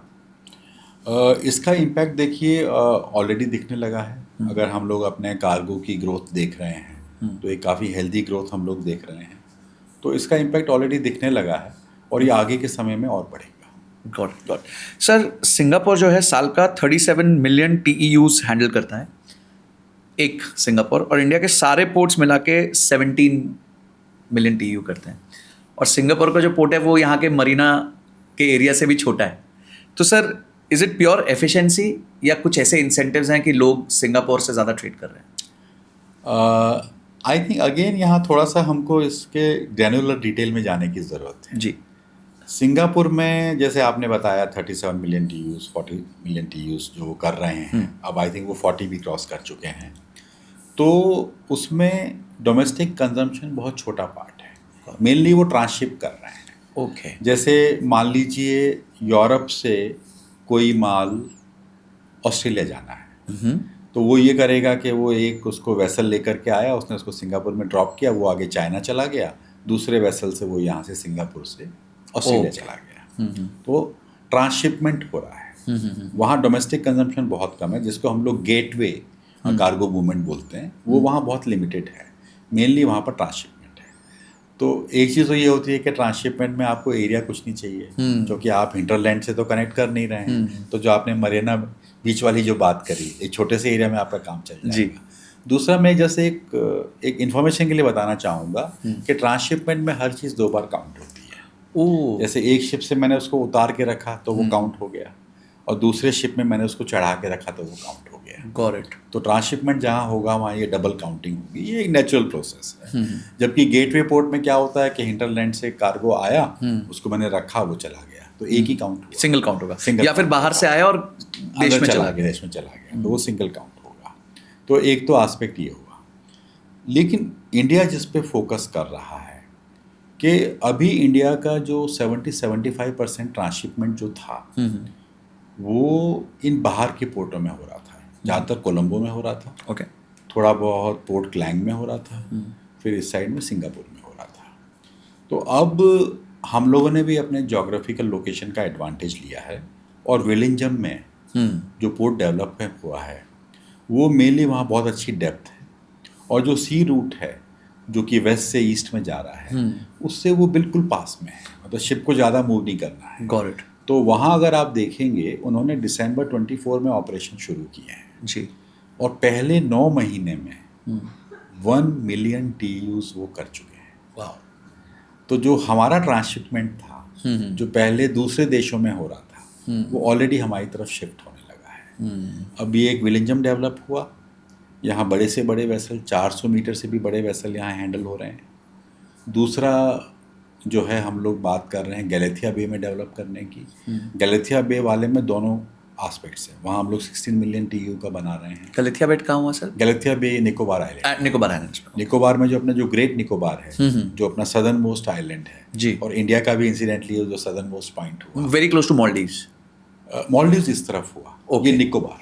Okay, got. मालदीव्स अपने वेस्ट में हुआ, ये अंडमान निकोबार में हुआ। ओके। तो जो ग्रेट निकोबार आइलैंड है वहाँ पर ये गैलेथिया बे है। ओके। तो वहाँ पर भी 16.2 मिलियन, जब उसके चारों फेजेस कवर हो जाएंगे तो उससे हमें 2 फायदे होंगे। एक तो हमारा ट्रांसशिपमेंट जो है, जो आज पोर्ट क्लैंग में हो रहा है वो थोड़ा सा पहले यहाँ हो जाएगा। पूरा जो हमारा ईस्ट कोस्ट का ट्रांसशिपमेंट हो रहा है यहाँ ईस्टर्न साइड का, वो सारा हम वहाँ कर सकते हैं, और ऑफ कोर्स उसका स्ट्रेटजिक इम्पोर्टेंस भी है। ट्रू सर, इंडिया के अंदर ही आपने जैसे बताया कि वेस्ट में, साउथ में, ईस्ट में हर जगह पोर्ट्स हैं, नॉर्थ में तो नहीं है बिकॉज वहाँ सी नहीं है।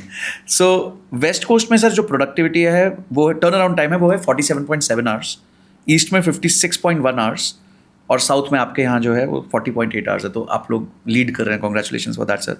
पर ये सर रीज़न क्यों है कि देश के अंदर ही 3 पोर्ट्स हैं और तीनों पोर्ट्स के अंदर इतना massive difference turn around times में? न केवल ये अपने विद इन देश में भी डिफरेंस होगा, अगर आप इनको बाहर की कंट्रीज से कंपेयर करेंगे तो वो भी डिफरेंस होगा जी, क्योंकि हम लोगों ने इसको बहुत बारीकी से स्टडी किया। ये अगेन गवर्नमेंट का फोकस है कि टर्न अराउंड टाइम को कम करना जी। तो अब टर्न अराउंड टाइम होता क्या है कि शिप वहाँ रेडी हुआ एंकरेज में, उसने बोला कि मैं रेडी हूँ, मेरा पेपर वर्क पूरा हो चुका है, मैं अब रेडी हूँ, अब मुझे आपके पोर्ट के अंदर आना है जी, और अपना कार्गो ऑपरेशन उसने कवर किया और वापस चला गया जी। तो ये वाला आपका जो पूरा टाइम लगा ये आपका टर्न अराउंड टाइम है। ओके। अब मैं यहाँ कुछ चीज़ें ऐसी हैं जहाँ हमें वर्क करना चाहिए, जिसको हम लोग बोलते हैं कि पोर्ट अकाउंट पे जो चीज़ें हो रही हैं, अब पोर्ट अकाउंट में क्या क्या चीज़ें हो रही है, मान लो उसने कहा कि मैं रेडी, तो मेरा पायलट इमीडिएटली चला जाना चाहिए, बिल्कुल सही है। उसको लेके आना चाहिए, बर्थ पे आता है, फटाफट उसके ऑपरेशंस होने चाहिए, उसके बाद उसने अपना कार्गो ऑपरेशन कंप्लीट किया, जो पेपर वर्क है वो फटाक से होना चाहिए, उसको फिर से पायलट मिलना चाहिए और चले जाना चाहिए। अब आप एक बहुत क्रिटिकल चीज़ इसमें देखिए कि इसमें क्या हो रहा है कि जो कार्गो ऑपरेशन हो रहे हैं वो वाला टाइम भी इसमें इंक्लूडेड है जी। अब उसकी एफिशिएंसी में को चेक करने के लिए मुझे दूसरा पैरामीटर लाना पड़ेगा जो मैं आपको बताऊंगा।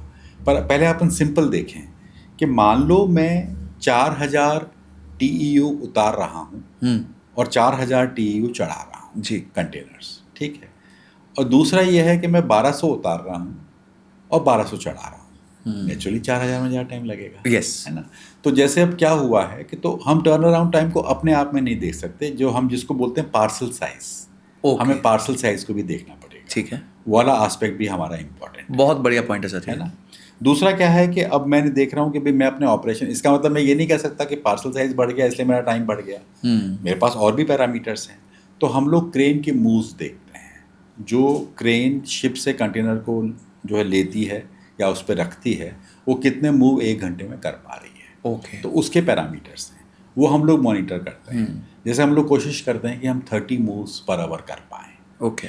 तो ये तो उन पे देखते हैं। तो जो आप ये वेस्ट का, साउथ का और ईस्ट का जो आप डिफरेंस देख रहे हैं, ये कई बार इसका डिफरेंस पार्सल साइज के कारण भी आता है। तो हमें ये देखना चाहिए कि मेन हम क्रेन मूव्स कितने कर पा रहे हैं और प्री बर्थिंग डिटेंशन वगैरह में हमारा कितना टाइम लग जा रहा है। तो सर इसका कोई वैसा नियम नहीं है कि पर TEU कितना टाइम लग रहा है? इज दिस मतलब would that be a right parameter to पर चेक? TEU एक तरह से वो क्रेन मूव्स में आ जा रहा है। ओके। अच्छा, फिर आपको मैंने बताया कि ये तो अपने विद इन देश की बात हुई, फिर कई बार अक्रॉस द कंट्रीज भी अपन डिफरेंस देखते हैं। तो जैसे कुछ कंट्रीज हैं, जैसे हमने सिंगापुर का एनालाइज किया, तो सिंगापुर में क्या होता है, ये एक पैरामीटर, जैसे आपने तो टर्न अराउंड टाइम बोला, एक ड्वेल टाइम एक पैरामीटर होता है कि पोर्ट के अंदर आया और वो कब चढ़ के चला गया। एक कंटेनर पोर्ट में घुसा, उसको एक्सपोर्ट होना था, तो वो कब शिप पे चढ़ पाया और निकल गया। तो वो ड्वेल टाइम में क्या हो जाता है, जैसे हम लोग फ्री डेज देते हैं, ओके, क्योंकि आपको कार्गो असेंबल करने में टाइम लग जाता है। एक जहाज में आपको 1200 कंटेनर लेके जाना है, तो आपके 1200 एक दिन में तो नहीं आएंगे। तो वो उसके लिए हम लोग उनको जो है वो एक्सपोर्ट के लिए 7 डेज का फ्री टाइम देते हैं, इंपोर्ट के लिए हम 3 डेज का फ्री टाइम देते हैं। तो वो टाइम भी हम लोग अपने यहाँ ड्वेल टाइम में ऐड करते हैं, जबकि सिंगापुर उसको ऐड नहीं करता। तो देता वो भी है, हाँ देते वो भी हैं, क्योंकि उनके यहाँ भी एक्सपोर्ट होना तो पहले असेंबल करना होगा। राइट। तो ये कई बार हमें देखना पड़ेगा कि लोग किस तरह से इसको डिफाइन कर रहे हैं। लेकिन ऑल सेड एंड डन हमारा एफर्ट हमेशा ये रहता है कि पोर्ट अकाउंट पे जो भी टाइम लग रहा है उसको हम लोग मिनिमाइज करें। Got it. और वहीं हमारी मिनिस्ट्री भी इस पे टारगेट सेट करती है और हम लोग को मॉनिटर किया जाता है। तो सर ऐसे कौन से 3 या 4 KPIs हैं, की परफॉर्मेंस इंडिकेटर्स हैं, जिनको आप कॉन्स्टेंटली मॉनिटर करते हैं कि आपकी एफिशिएंसी इंप्रूव होती रहे? हाँ, एफिशिएंसी पॉइंट ऑफ व्यू से हम लोग जिनको देखते हैं, एक तो हम लोग प्री बर्थिंग डिटेंशन देखते हैं, ओके, और खासकर पोर्ट अकाउंट पे कितना प्री बर्थिंग डिटेंशन हो रहा है। फिर हम लोग टर्न अराउंड टाइम को भी देखते हैं और उसको हम पार्सल साइज से रिलेट करते हैं। फिर उसके अलावा जो है हम, जैसा मैंने बताया कि number of crane moves per hour, उसको भी हम देखते हैं। तो ये 3 हमारे मेजर पैरामीटर्स हैं। सर अब हम थोड़ा सा प्राइवेट पोर्ट्स पे आते हैं, और वहाँ एक ही नाम सबको सुनाई देता है, वो अडानी पोर्ट्स का। तो अडानी पोर्ट का जो मुंद्रा में है 200 मिलियन टन्स हैंडल करता है, और एज ऑफ नाउ कोई भी PSU पोर्ट इतना बड़ा वॉल्यूम हैंडल नहीं कर पा रहा।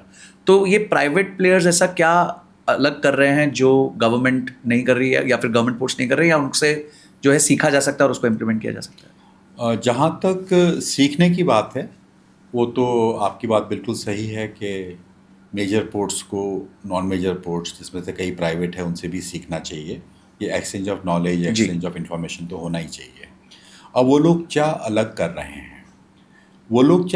रहे हैं, तो बेसिकली एक जो सबसे बड़ा पॉजिटिव जो है, खासकर जो कि आपने मुद्रा का एग्जांपल दिया, तो उनके पास जो है वो एक फ्लेक्सिबिलिटी है। तो कई बार क्या होता है कि गवर्नमेंट सेटअप में फ्लेक्सिबिलिटी, हालांकि हमें ये भी कहना पड़ेगा कि जो 21 में जो मेजर पोर्ट अथॉरिटी एक्ट आया, उसमें जो है काफ़ी फ्रीडम्स मेजर पोर्ट्स को दिए गए हैं। जी।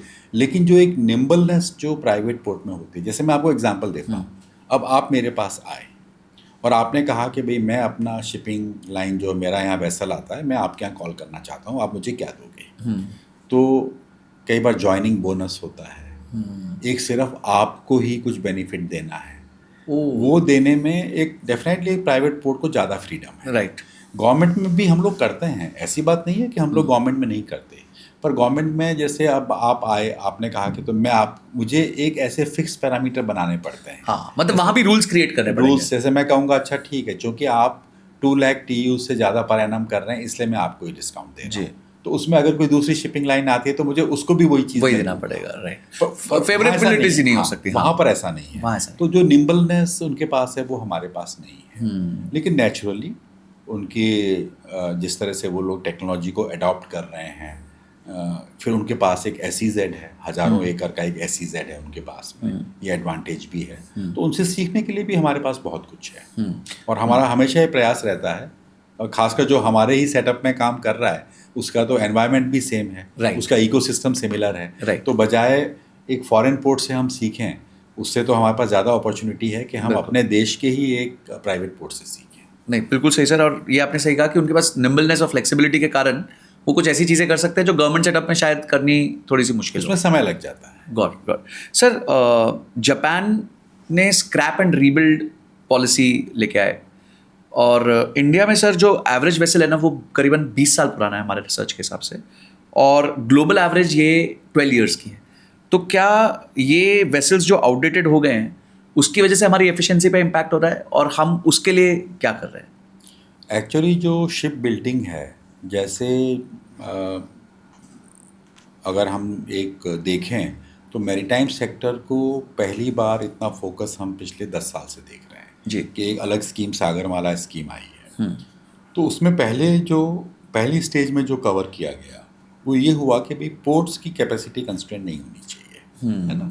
तो हम लोग ना पोर्ट इंफ्रास्ट्रक्चर को इम्प्रूवमेंट, उसमें एक पिलर था, दूसरा पिलर उसमें कनेक्टिविटी का था, तीसरा पिलर उसमें पोर्ट लाइन इंडस्ट्रियलाइजेशन का था। तो सारा फोकस पोर्ट पे था एक तरह से उस स्कीम का।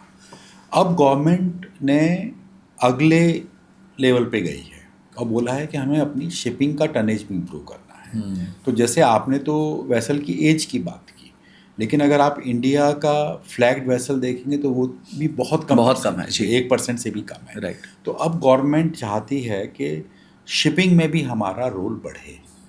तो उसके लिए अच्छा, आपको मालूम होगा कि शिप ब्रेकिंग में हम लोग नंबर 1 होते थे, अलंग में होते थे गुजरात में, क्योंकि वहाँ नेचुरल टोपोग्राफी ऐसी थी। और उसमें भी अब हम नंबर 2 पे हैं, तो बांग्लादेश हमसे आगे निकला है। तो अभी जो रिसेंटली सितंबर में कैबिनेट ने एक बहुत अच्छी स्कीम शिपिंग के लिए अप्रूव की है, और वो एग्जैक्टली जो आप बता रहे हैं वो है। उसमें यह है कि अगर आप इंडिया में आके अपना शिप ब्रेक करेंगे तो आपको क्रेडिट मिलेगा, और अगर आप 3 साल के अंदर यहीं पर अपना एक शिप बिल्डिंग करेंगे तो न केवल उसमें एक सब्सिडी का पार्ट है, फाइनेंशियल असिस्टेंस का पार्ट है, उसके अलावा ये क्रेडिट भी आप एक सर्टेन लिमिट तक उसमें यूज़ कर सेट ऑफ कर सकते हैं। हाँ, तो ये दोनों को लिंक करने की कोशिश की गई है। जो आपने जापान का बताया, एग्जैक्टली लगभग वैसी स्कीम जो है वो हमारी कैबिनेट ने भी अप्रूव की है अभी सितंबर में, इफ आई रिमेंबर करेक्टली 24 सितंबर को। ओके। तो अब रोल आउट हो रही है। वाह। तो ये भी एक ऐसा एरिया है जहां हम कैचअप कर रहे हैं। परफेक्ट सर, आइडियल प्लानिंग के हिसाब से जो भी पोर्ट होता है उसमें 50 किलोमीटर के रेडियस में क्लस्टर्स बना दिए जाते हैं, जहाँ कार्गो सीधा फैक्ट्री से आपके पोर्ट तक आ जाता है। पर इंडिया में इसका यूटिलाइजेशन सिर्फ 20% है। तो सर इसको आप क्या कहेंगे? इसको आप प्लानिंग का फ्लॉ कहेंगे, या जोनिंग पॉलिसीज़ का इशू कहेंगे, या एनवायरनमेंट का इशूज़ कहेंगे?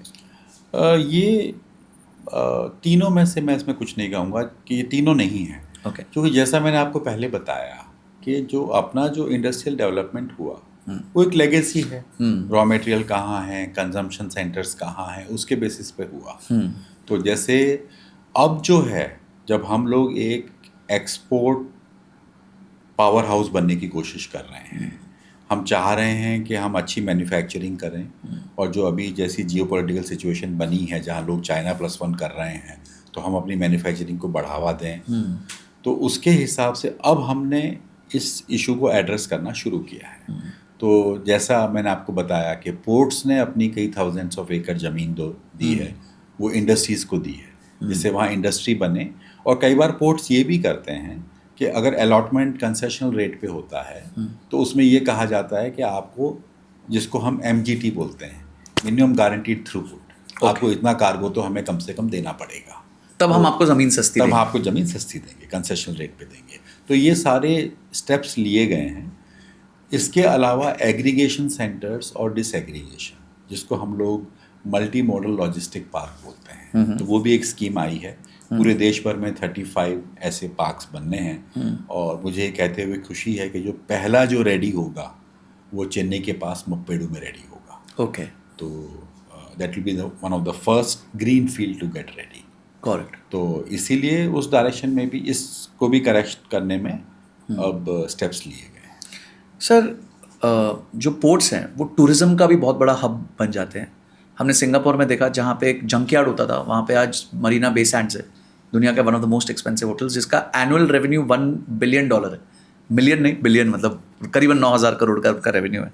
और इंडिया के पास तो इस टाइम पे ऐसा 5 लाख एकड़ एरिया है जिसमें इस तरह की डेवलपमेंट हो सकती है। तो हम सर अभी टूरिज्म को क्यों नहीं डेवलप कर पा रहे हैं हमारे आसपास के एरियाज़ में, और उसको फोकस एरिया क्यों नहीं रख पाए? देखिए, पोर्ट्स में अगर सीधा जो आपने बताया उससे हम अगर डायरेक्टली लेने की कोशिश करें, जहाँ टूरिज्म की बात होती है, तो एक तो आपने खुद ने होटल्स का बताया और दूसरा क्रूज़ की बात होती है।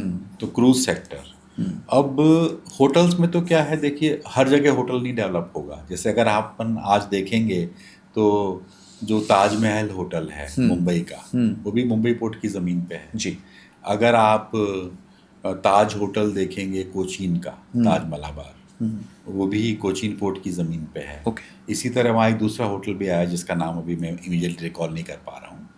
तो जहाँ इस तरह के पोटेंशियल हैं, जैसे मुंबई में है और यहाँ कोचीन में है, तो वो तो हुआ ही है। लेकिन जो बाकी जगह में जहाँ पॉसिबिलिटीज़ थी, वहाँ हम लोगों ने इंडस्ट्री को डेवलप किया है। अब हम लोग क्रूज़ पे आए, तो क्रूज़ अगेन एक ऐसा सेक्टर है जिसको कि गवर्नमेंट काफ़ी पुश कर रही है और क्रूज़ भारत मिशन भी बनाया गया है। तो उसमें ये हुआ है कि जैसे मुंबई है, गोवा है, कोचीन है, चेन्नई है, विशाखापट्टनम है, तो यहाँ हर जगह नए मॉडर्न क्रूज़ टर्मिनल्स या तो बन चुके हैं या बनाए जा रहे हैं। इसके अलावा अगर आज की तारीख में आप देखें तो क्रूज़ को बहुत कंसेशन दिए गए हैं। जैसे मैं आपको एग्जांपल दे सकता हूँ कि मेरे पास एक साल में करीब 85 क्रूज़ कॉल हुए और जो मैंने उन पे चार्ज किया, हार्डली 4.5 करोड़ चार्ज किया।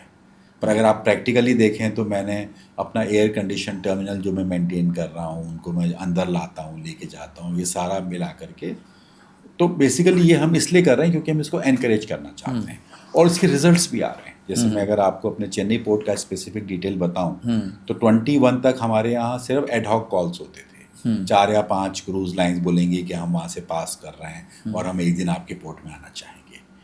22 के बाद से हमारे यहाँ पर रेगुलरली 4 महीने के लिए हम लोग होम पोर्ट बनते हैं। 8 महीने मुंबई होम पोर्ट होता है, 4 महीने हम बनते हैं, जो कि वही शिप दोनों के बीच में मूव करता है। राइट।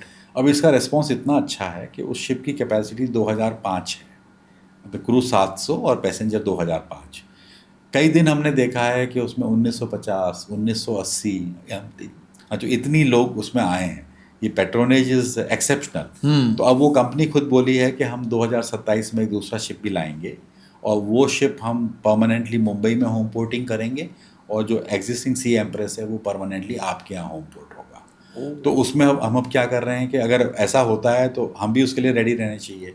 तो हम अपने क्रूज टर्मिनल की कैपेसिटी अब एक्सपेंड कर रहे हैं वगैरह। तो टूरिज़्म के लिहाज से क्रूज़ को भी बहुत इम्पोर्टेंस दी गई है और कई जगह, जैसे अभी मुंबई में नया टर्मिनल बना है, विशाखापट्टनम में नया टर्मिनल बना है, हम अपना एक्सपेंशन कर रहे हैं, उस डायरेक्शन में भी काम हो रहा है। गॉट सर, आपसे बात करते करते मेरे को लगता है वो P&L भी मुझे समझना चाहूँगा कि प्रॉफिट एंड लॉस अकाउंट एक गवर्नमेंट पोर्ट का क्या होता है, कि उनके रेवेन्यू स्ट्रीम्स क्या होते हैं, कहाँ से कितना पैसा आता है, सबसे बड़ा रेवेन्यू स्ट्रीम कौन सा है, और क्या पोर्ट्स प्रॉफिटेबल भी हैं कि नहीं है?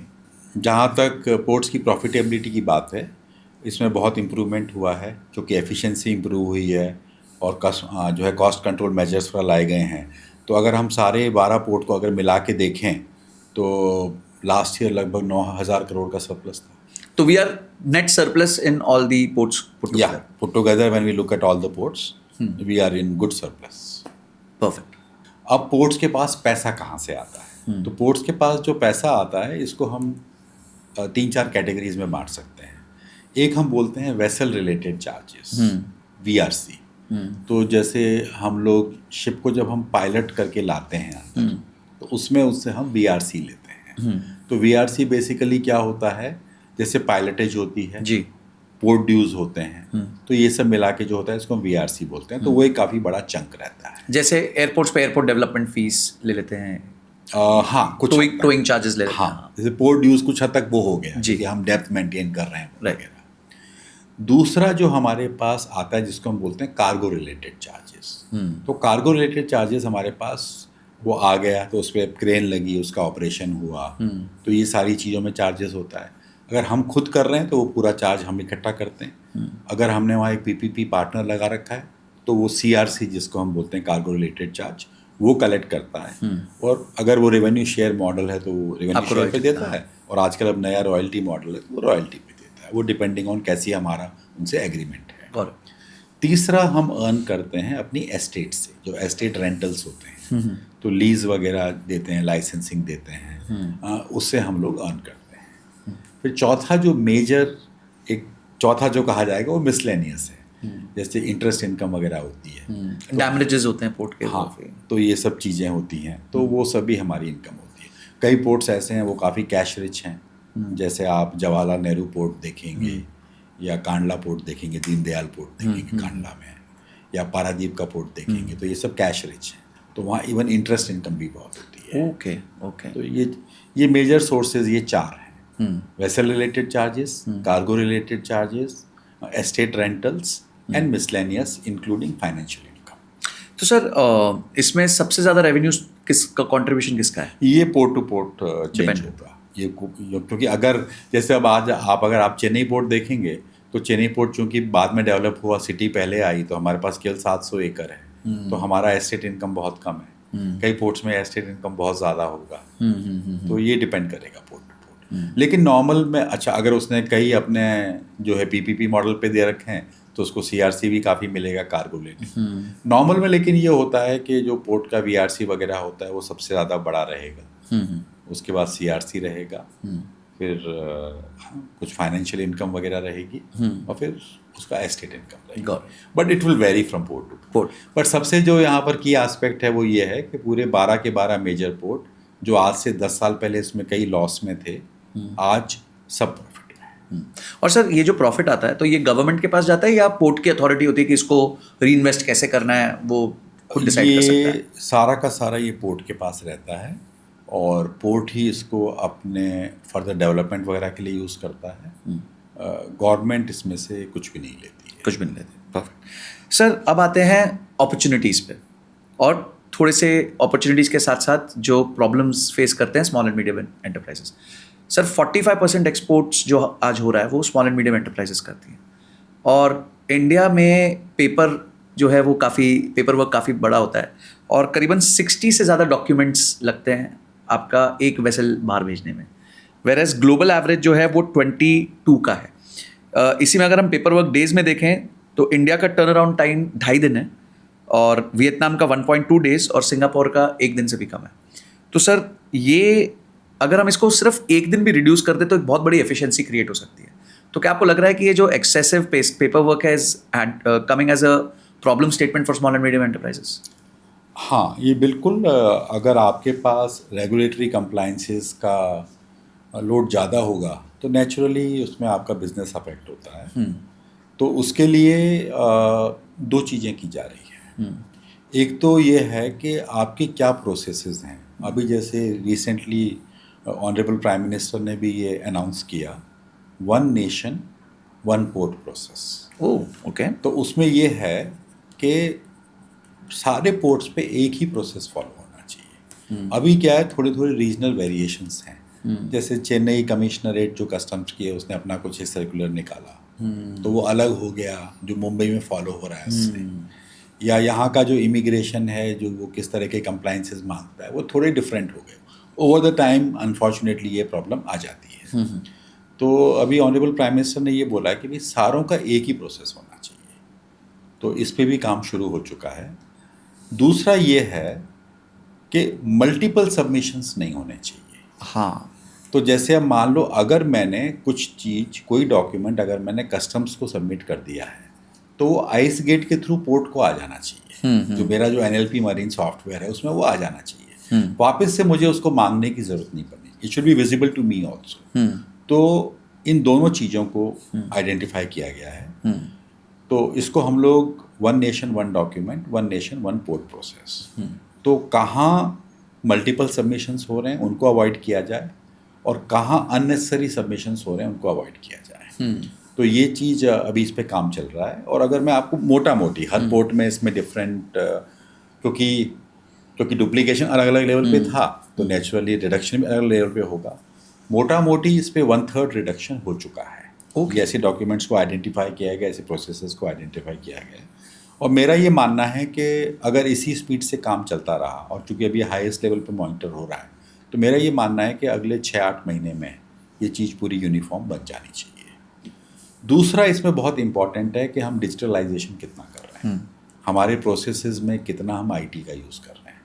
तो वो भी अभी जैसे एक एंटरप्राइज बिजनेस सिस्टम है जो अंडर डेवलपमेंट है और मुझे कहते हुए बहुत खुशी है कि चेन्नई उसमें जो 6 लोकेशन में अभी डेवलप हो रहा है उसमें हम लोग आगे चल रहे हैं। तो ये भी एक ऐसी चीज़ है जो अगले 6-8 महीने में कंप्लीट हो जानी चाहिए।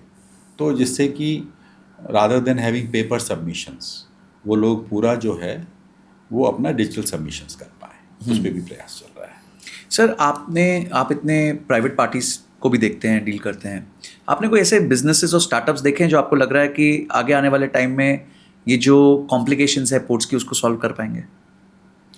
हाँ, डेफिनेटली। ये इनफैक्ट अभी वाइल वी आर टॉकिंग पिछले 2 दिन से जो है इवैल्यूएशन चल रहा है। ओके। 25 अगस्त को हम लोगों ने जो है प्रॉब्लम स्टेटमेंट्स लिए थे पहले तो सारे पोर्ट से और करीब 51 प्रॉब्लम स्टेटमेंट्स आए थे और इनको जो है वो एंथुजियास्ट को दिया गया और 294 सॉल्यूशंस आए। वाह। तो कल से हम लोगों ने IIT मद्रास में 9 पैनल्स, जूरीज जिनको कहा जाएगा, वो बैठी हैं जी, उनसे फेस टू फेस इंटरेक्ट कर रही हैं और वो इनमें से टॉप 20 और अगर बहुत अच्छे आइडियाज़ आए तो इवन 25-30 उनको सेलेक्ट करेगी कि ये आइडियाज़ को हम सपोर्ट कर सकते हैं। वाह। और उसके लिए फंडिंग भी है कि अगर एक बार पसंद हुआ तो इनिशियली इतना अमाउंट दिया जाएगा जी, उसको ग्राउंडिंग के लिए इतना दिया जाएगा। और इनके साथ में जो आपन ने इंडिया मैरीटाइम वीक की बात की, इनको न केवल एक अलग से स्पेस दिया गया है जहां इनमें से अच्छे 3-4 लोग अपना एग्जिबिट डिस्प्ले करें, एग्जिबिट करेंगे, न केवल उनको एग्जीबिशन का स्पेस दिया गया है, फॉर नाउ हमारी प्लानिंग में जो माननीय प्रधानमंत्री जी का मूवमेंट होगा उसमें भी उसको ऐड करने की का प्रयास है जिससे वो एनकरेज हों जी। और तो स्टार्टअप्स तो डेफिनेटली अगर अच्छे आइडियाज़ हैं यंगस्टर्स के पास में तो उनको ये सेक्टर यूज़ करना चाहेगा। बिकॉज मैंने देखा था जैसे डिफेंस में गवर्नमेंट ने एक सेपरेट बॉडी सेटअप करी जिसका नाम था IDEX, innovation for defence excellence, जिसमें 500 करोड़ का बजट भी है और वो कोशिश कर रहे हैं जितना डिफेंस में इम्पोर्ट्स हो रहे हैं उसको इंडिजनाइज करने का। तो ऐसे कोई अभी फोकस्ड एफर्ट है या ये अभी के लिए आपको लगता है कि एक टेस्ट फेज में काम चल रहा है? नहीं, ये वन टाइम एफर्ट नहीं है, ये एक इंडिया इनोवेशन फंड बनाया गया है। ओके। IIF। तो ये इंडिया इनोवेशन फंड जो है उसके अंतर्गत ये काम हो रहा है। तो it is going to be permanent fixture which will continuously work on this. Got. और सर आपको लगता है कि ये जो स्टार्टअप्स आएंगे उससे एक्चुअली जो प्रॉब्लम स्टेटमेंट्स आप लोग फेस कर रहे हैं सॉल्व हो पाएंगे? हाँ, डेफिनेटली। मैं आपको एक प्रैक्टिकल एग्जांपल देता हूँ जो एक बहुत ही इम्पॉर्टेंट चीज़ जो की गई है। जहाज़ जब अंदर आता है तो उसको हेल्प करने के लिए VTMS होता है, वेसल ट्रैफिक मैनेजमेंट सिस्टम।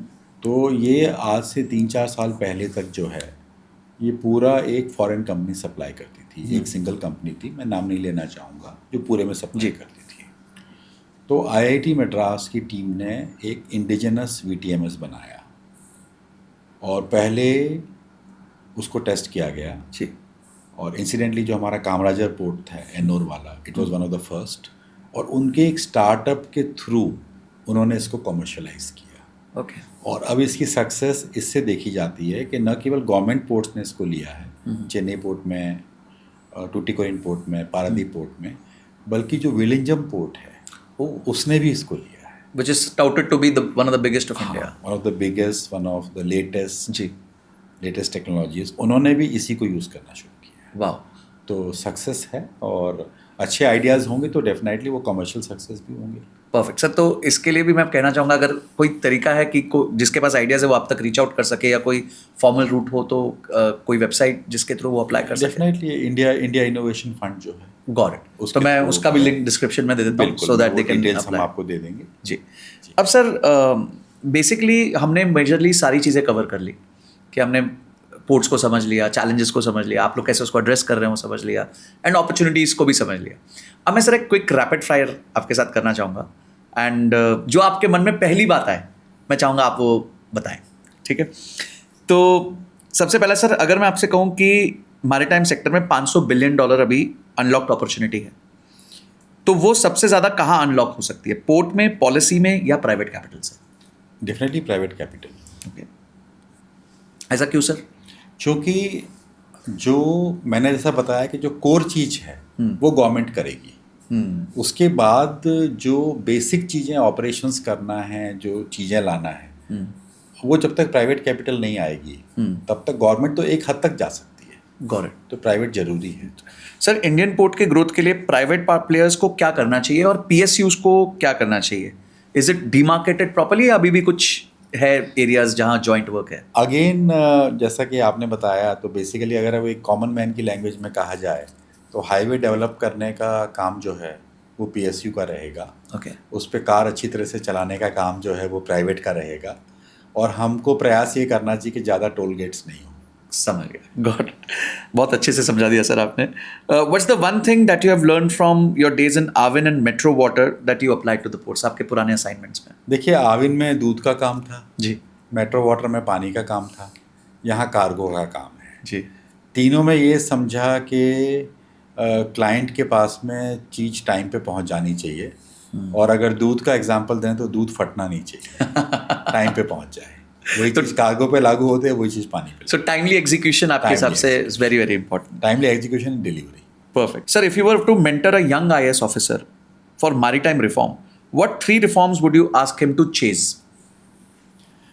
सबसे पहला तो ये है कि बहुत सारी पॉलिसीज़ हैं, बहुत सारे प्रोग्राम्स हैं, तो आप उनको अच्छे से इम्प्लीमेंट करिए। ठीक। हमेशा नई नई पॉलिसी और नए नए प्रोग्राम लाने में मत रहिए, जो है उसको अच्छे से करिए। जी। दूसरा ये है कि जो डिजिटलाइजेशन जो है, यंग हैं, डिजिटल टेक्नोलॉजीज़ को यूज़ करिए और उसको अच्छे से जो है वो इम्प्लीमेंट करिए। और तीसरा तो मैं यही कहूँगा कि राष्ट्र सेवा करिए। जी। राष्ट्र सेवा का अच्छा मौका है। आप इस सर्विस में इसलिए आए हैं कि आप नेशन बिल्डिंग में मदद कर सकें, उस ऑब्जेक्टिव को मत भूलिए। India first. हाँ, इंडिया फर्स्ट, उससे deviate. In fact honourable prime minister हमेशा कैसे, मतलब जो भी मैंने जो सुना है वो यही सुना है कि वो हमेशा कहते हैं कि भाई इस चीज़ से क्या राष्ट्र का फ़ायदा होगा। तो कोई भी एक्शन लेने से पहले यंग IAS ऑफिसर को ये सोचना चाहिए कि मैं जो कर रहा हूँ इससे पब्लिक का फ़ायदा होगा, इससे देश का फ़ायदा होगा। वाह। उस हिसाब से चलिए। वाह। Sir, should ports have an ESG scorecard like listed companies? या डेफिनेटली, क्योंकि पोर्ट्स जिस एनवायरनमेंट में काम कर रहे हैं वो, जैसा मैंने बताया, क्रीक्स हैं, कोस्ट है, वो एनवायरमेंटली सेंसिटिव जगह है जी। और अगर हम उसमें जो हमारे स्टेक होल्डर्स हैं, अगर हम उनको एक स्कोर कार्ड के हिसाब से अगर फाइनेंशियल इंसेंटिव्स दे सकें तो that will be a very big step in the right direction. Perfect. Sir, by 2030, what will matter more, tonnage, technology, or transparency? I think transparency will matter the most, Okay. क्योंकि अगर transparency है तो आपका tonnage अपने आप आ जाएगा। Got it, got it. अगर sir honourable prime minister आपको एक बात के लिए संपूर्ण अधिकार दे दे, कार्ट ब्लांच जिसे हम कहते हैं, तो वो एक चीज़ आप क्या मांगेंगे उनसे पोर्ट्स के लिए? मैं उनसे ये कहूँगा कि जो हम एक मैरीटाइम सिंगल विंडो की बात करते हैं वो एक सिंगल विंडो होनी चाहिए। उस दीवार में बहुत सारी विंडोज़, बहुत सारे डोर्स और बहुत सारे वेंटिलेटर्स नहीं आए। तो मेरा प्रयास यही रहेगा कि हमारी सिंगल विंडो रहे। परफेक्ट, वाह। सर, अगर आपको इमीडिएटली 1,000 करोड़ रुपए का बजटरी एलोकेशन मिले तो आप सबसे पहले उसको कहाँ डिप्लॉय करेंगे? वो डेफिनेटली उसको पोर्ट के इंफ्रास्ट्रक्चर और टेक्नोलॉजी अपग्रेडेशन में लगाना चाहेंगे। गॉड। और इंफ्रास्ट्रक्चर की बात कर सकते हैं तो उसमें कैपेसिटी एडिशन में और कनेक्टिविटी में। सर, अपॉर्चुनिटीज के एंगल से अगर किसी के पास कम पैसे हैं और वो पोर्ट्स के साथ जुड़ के बिजनेस करना चाहता है, अपना करियर बनाना चाहता है पोर्ट्स में, career not as in job but as a business, small business, तो क्या क्या अपॉर्चुनिटीज हैं उसके लिए? जो सीधी 3 चीज़ें मेरे दिमाग में आती हैं, वो एक तो ये है कि हम लोग को जो है वो आईटी सपोर्ट प्रोवाइड करें। उसमें ज़्यादा खर्च भी नहीं होगा क्योंकि हम खुद ही अपना हार्डवेयर लेंगे जी। और दूसरी चीज़ जो मेरे दिमाग में आती है वो आती है, जैसे कंटेनर्स वगैरह आजकल बहुत यूज़ हो रहे हैं, तो कंटेनर की रिपेयरिंग वगैरह होती है। ओके। एम्प्टी कंटेनर यार्ड्स वगैरह होते हैं। वो भी एक बहुत अच्छी अपॉर्चुनिटी है। तीसरी जो हम लोग अंदर ऑपरेशंस करते हैं, तो आजकल हम लोग का प्रयास ज़्यादा रहता है कि इसमें प्राइवेट पार्टीज़ को हम इन्वॉल्व करें। जी। तो जो जैसे स्टीम लोरिंग ऑपरेशंस वगैरह हैं, उसमें अगर प्राइवेट पार्टीज आ सकती हैं। गॉड। और सर, अगर किसी के पास लार्ज कैपिटल है, मतलब कोई किसके पास बिजनेस करने का मन है और बड़ा पैसा है, तो उनके लिए क्या अपॉर्चुनिटीज है पोर्ट्स के साथ जुड़? अगर उनके पास ज़्यादा पैसा है तो जैसे मल्टी मॉडल लॉजिस्टिक पार्क्स हैं, आईसीडीज़ हैं, वो इस तरह की अपॉर्चुनिटीज़ में आए। ओके सर, एक लास्ट मैसेज, 2047 में भारत के पोर्ट्स क्या कर रहे होंगे और कैसे दिखेंगे? 2047 में भारत के पोर्ट्स कैसे दिखेंगे? भारत के पोर्ट्स, एक तो हमारे बहुत सारे पोर्ट्स, मुझे पूरा विश्वास है कि वो टॉप 10 में और टॉप 20 में होंगे और टेक्नोलॉजिकली एडवांस्ड होंगे। बहुत ऑटोमेशन हो चुका होगा और कार्गो का पोर्ट्स के अंदर आना और पोर्ट से बाहर जाना एकदम स्मूथ ऑपरेशन होगा। वाह वाह, thank you so much sir, आपने बहुत अच्छे से हमारे सारे क्वेश्चंस को आंसर किया। थोड़े डिफ़िकल्ट क्वेश्चंस भी थे जहां हमने आपको कंपेयर किया प्राइवेट पार्टीज से, बाकी कंट्रीज से, पर आपने उनका भी बहुत आराम से, जहां आपने लगा कि जहां एक्सेप्टेंस आपने एक्सेप्ट किया, जहां आपको लगा कि नहीं हम इम्प्रूव कर रहे हैं तो उसको बताया। And I was very amazed when I did this research, और मुझे लगा कि इंडिया के लिए एक बहुत बड़ी अपॉर्चुनिटी है। अगर हम पोर्ट्स को ठीक से अनलॉक कर लें तो ये गेटवे टू द वर्ल्ड है, and we can do such a great business and create such a large economy through this. तो thank you so much sir, आपने हमारी सारी ऑडियंस को आज इतना ज़्यादा अवेयर कराया। And I would request the audience कि आप लोग ज़रूर इंडिया मैरीटाइम वीक अटेंड कीजिए। I think it will give you a lot of clarity if in case अगर आप पोर्ट्स में अपना करियर बिल्ड करना चाहते हैं। Thank you so much sir. मैं भी बहुत शुक्रगुजार हूँ संजय कि आपने मुझे ये मौका दिया, एक ऐसे सेक्टर के बारे में बताने का मौका दिया जो हमारे देश के लिए बहुत इम्पॉर्टेंट है। और अगर हम डेवलप्ड कंट्री बनना चाहते हैं तो ये सेक्टर हमारे लिए बहुत महत्वपूर्ण है और इसलिए भारत सरकार और माननीय प्रधानमंत्री जी इस पे बहुत जोर दे रहे हैं। मुझे भी आपके साथ इंटरेक्शन करना बहुत अच्छा लगा और आपके इस फोरम के माध्यम से मैं भी सभी को रिक्वेस्ट करना चाहूँगा कि आप लोग इंडिया मैरीटाइम वीक 2025 के लिए मुंबई आएँ, पूरे 5 दिन हमारे साथ वहाँ रहें और ज़रूर हम आपस में इंटरेक्ट करेंगे।